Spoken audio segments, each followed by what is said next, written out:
Gising ka na? Makakatulog mo lang kanina. Bilis mo naman magising. Oh, dali ha. Dali. Oo. Ito na. Oo. Ano na, ha? Sarap ba yung tulog mo? Oo. Huwag ka naman makatingin ng ganyan sa akin. Naalala ko lang lalo yung anak ko eh. Alam mo, laki ng atraso ko dun eh. Siguro kung naging mabuting tatay lang ako.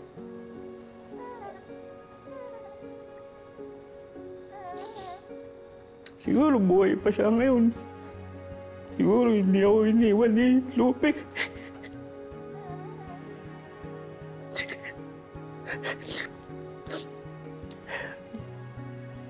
Okay lang eh. No? Okay lang, diba?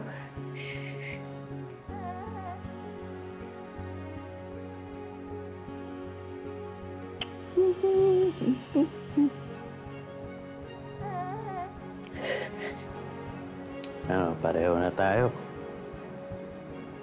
Ako, iniwan ako ng asawa ko. Ikaw, iniwan ka naman ng nanay mo. Pero hindi mo naman kasalanan yun eh. Hindi ka nga dapat naghihirap. Hirap kasi pag napunta ka pa sa maling pamilya. Pag binigay pa kita doon sa social welfare, anong gusto mo? Ako na lang ang pamilya mo. Ha?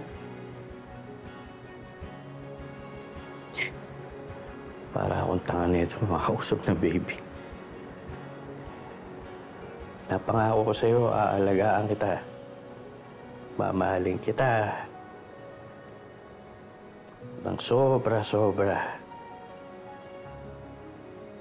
Mamahalin kita higit pa sa pagmamahal sa prinsesa.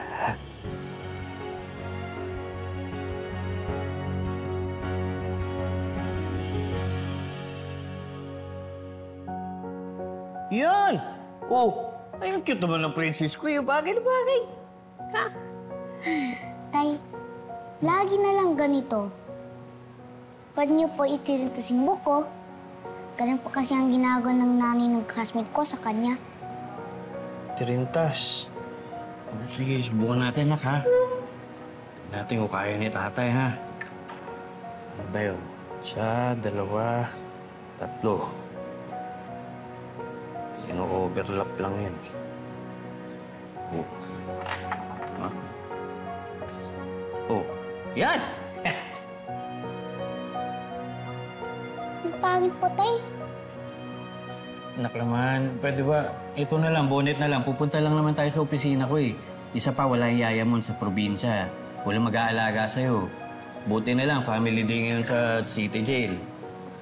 Family day? Pero tayong dalawa lang po. Wala po si nanay. 7 taon na po ako. Hindi ko pa rin nakikita si nanay. Tay, kailan ko po ba siya makakasama?